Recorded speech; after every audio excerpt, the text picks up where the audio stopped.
ചൂടാക്കി പഴുപ്പിച്ച ഇരുമ്പും മൺപാത്രവും തിളയ്ക്കുന്ന ചെമ്പ് പാത്രത്തിലേക്ക് ഇറക്കി ഉള്ളിക്കറി തയ്യാറാക്കൽ ക്ഷേത്രപാചക രീതിയിലെ വേറിട്ട കാഴ്ചയാണ്. പൂരോത്സവ ഭാഗമായി കാസർകോട്ടെ ക്ഷേത്രങ്ങളിലാണ് ഇത്തരത്തിൽ കറി തയ്യാറാക്കുന്നത്.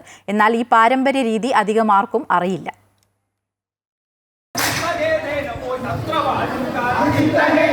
ഔഷധ ഗുണമുള്ള ഉള്ളിക്കറി തയ്യാറാക്കി ഭക്തർക്കും പൂരക്കളി സംഘത്തിനും ഭക്ഷണമൊരുക്കുക എന്നത് പൂരക്കളി നടത്തുന്ന ദേവസ്ഥാനങ്ങളിലും ക്ഷേത്രങ്ങളിലും പ്രധാനമാണ്.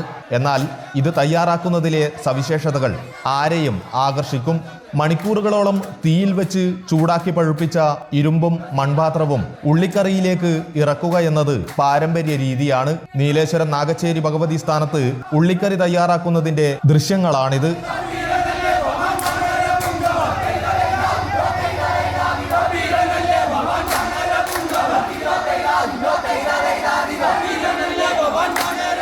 ചുട്ടുപഴുത്ത മൺപാത്രവും ഇരുമ്പും കറിയിലേക്ക് ഇറക്കുമ്പോൾ ഉള്ളിക്കറി നന്നായി തിളച്ച് രുചി വർദ്ധിക്കുന്നുവെന്ന് ഇത് തയ്യാറാക്കുന്നവർ പറഞ്ഞു. എത്ര കത്തിച്ചാലും തിളക്കാത്ത ഒരു വിധിയാന്നില്ലേ. അതിന് പകരം ഒന്നുകിൽ ഇരുമ്പ് അല്ലെങ്കിൽ മങ്ങണം. പണ്ട് കാലത്ത് ചോറ് വയ്ക്കുന്ന ആ ഒരു സാധനം അത് ഈ തീമാക്കുമ്പോൾ തന്നെ അടുപ്പിൻ്റെ അടിയിൽ വെക്കും. അത് ചുട്ടുപഴുത്ത സാധനം അത് മെല്ലെ ഇതിലേക്ക് ഇറക്കുമ്പോൾ അത് തിളക്കുമ്പോൾ ഇതും തിളച്ചു എന്നുള്ള സാങ്കല്പികമാണ് ഇത് കൊണ്ടാടുന്നത്. പാചകകലയിലെ ഈ വേറിട്ട രീതി പൂരോത്സവ കാലത്ത് മാത്രമേ കാണാൻ സാധിക്കൂ. നീലേശ്വരം, ചെറുവത്തൂർ, കൊടോത്തുരുത്തി, പള്ളിക്കര, കയ്യൂര് തുടങ്ങിയ സ്ഥലങ്ങളിലെ ക്ഷേത്രങ്ങളിലാണ് നൂറ്റാണ്ടുകളായി ഇത് തുടരുന്നത്.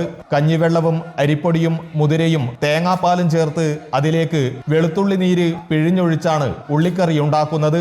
ഓരോ പൂരോത്സവ കാലത്തും പാരമ്പര്യ തനിമയോടുകൂടിയ ഉള്ളിക്കറിയുടെ രുചി തലമുറകളിലേക്ക് പകരുകയാണ് പൂരക്കളിയുടെ ആരവം തീർക്കുന്ന വടക്കൻ മണ്ണിലെ ക്ഷേത്ര തിരുമുറ്റങ്ങൾ.